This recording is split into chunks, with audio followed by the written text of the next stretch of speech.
नमस्कार। आज के व्याख्यान में हम एमए उत्तरार्ध के चतुर्थ प्रश्न पत्र विशिष्ट साहित्यकार में प्रेमचंद जी के कहानी संग्रह मानसरोवर भाग 1 से कहानी शिकार के मूल भाव का अध्ययन करेंगे। प्रेमचंद जी ने जीवन के विभिन्न पहलुओं को कहानियों का विषय बनाया है। कहीं गरीबों की जिंदगी के बारे में वर्णन किया है तो कहीं अमीर लोगों की जिंदगी के किसी पहलू पर भी लिखा है।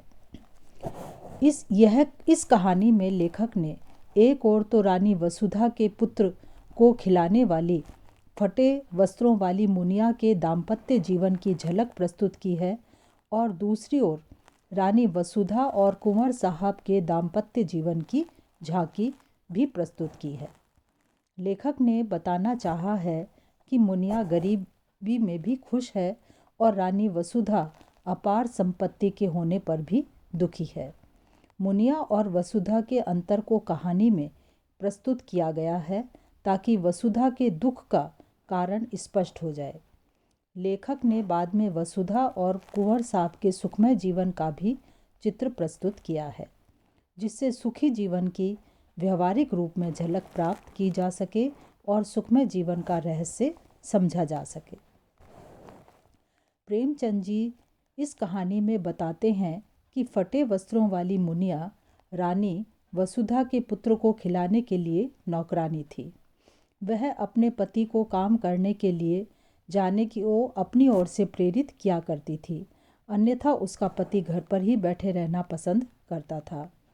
मुनिया को एकाकी जीवन व्यतीत करने की नौबत ही नहीं आती थी। मुनिया ने इस स्थिति के बारे में वसुधा से कहा भी था कि मेरी तो अपने आदमी से एक दिन भी ना पटे, मैं उसे घर में ना बैठने दूं। ऐसी ऐसी गालियां सुनाऊं कि छठी का दूध याद आ जाए। यहाँ लेखक ने यह स्पष्ट करना चाहा है कि मुनिया जैसी महिलाएं गरीब भले ही हों, मेहनत मजदूरी भले ही करती हों, लेकिन उन्हें यह कष्ट तो नहीं कि उनको पति से अलग रहना पड़ता हो। जिंदगी में कष्ट तो बहुत तरह के हैं। पत्नी के लिए एक यह कष्ट भी कम नहीं कि उसका पति पत्नी की चिंता ही ना करे। वह अपनी मौज मस्ती, अपने शौक पूरे करने में व्यस्त और मस्त रहता हो और पत्नी के पास धन दौलत देखकर ही यह मान लेता हो कि पत्नी को कोई कष्ट नहीं है।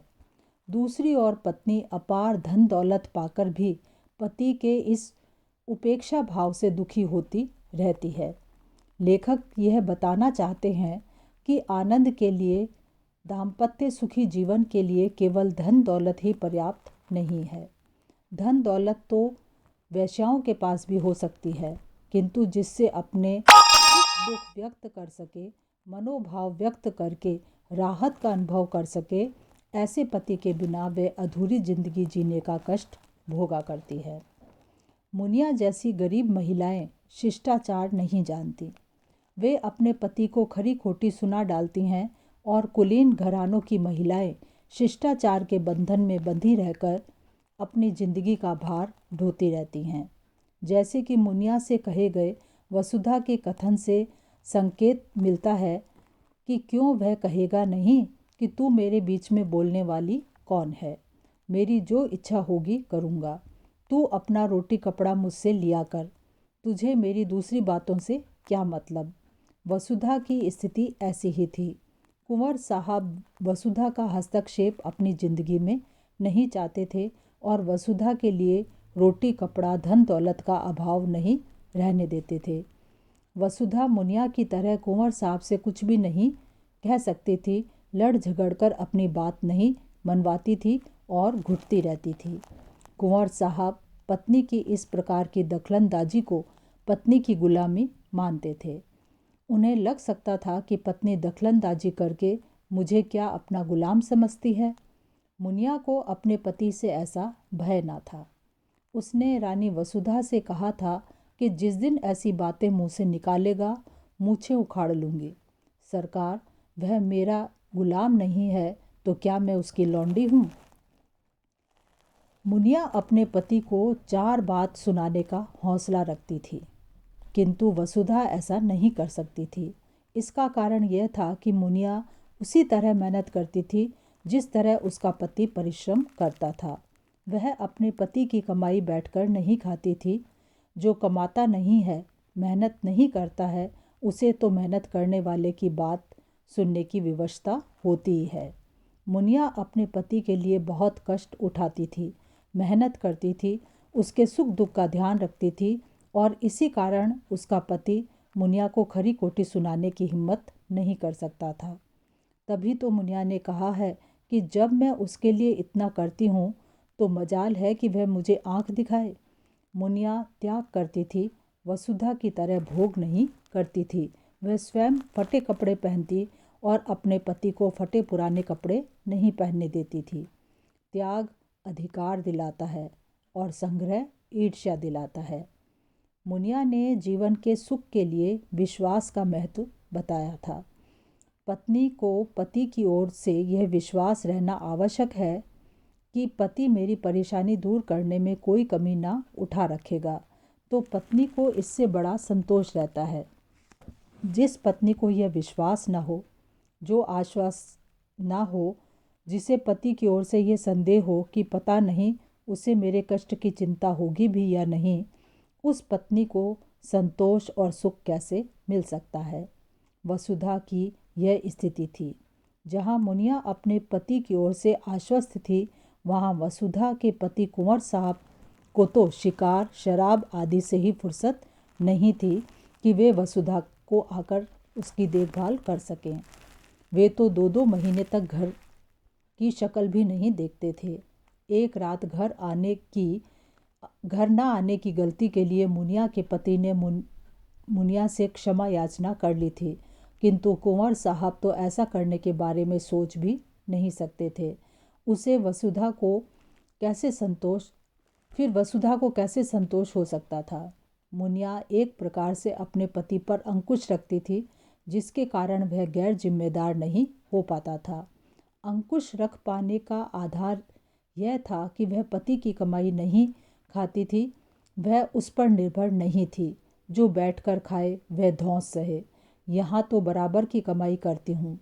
इस प्रकार लेखक ने यहाँ बताना चाहा है कि बराबर का अधिकार पाने के लिए पत्नी को भी बराबर की जिम्मेदारी निभाने के लिए सतर्क रहना चाहिए। मुनिया बैठकर खाने की बात सोच भी नहीं सकती थी। मर्द बाहर काम करते हैं तो हम भी घर पर काम करती हैं।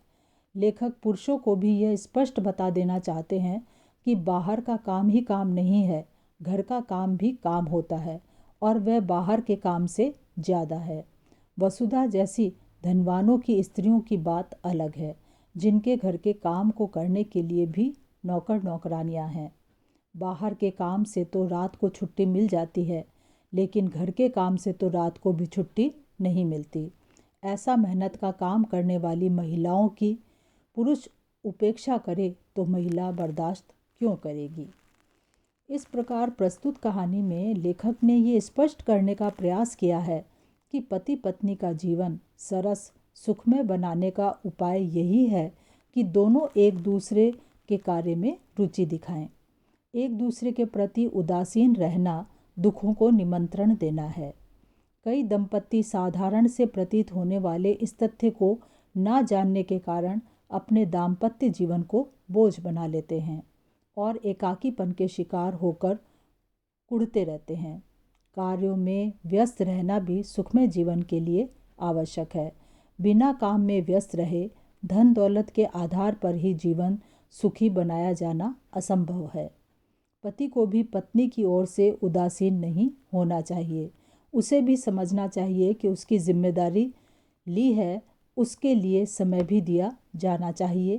तालमेल रखा जाए, अपनी मनमानी पर अंकुश रखा जाए।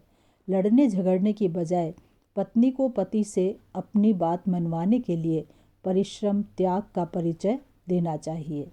त्याग और सेवा की विशेषताएं दोनों पक्षों द्वारा ही अपनाई जाने योग्य हैं। धन्यवाद।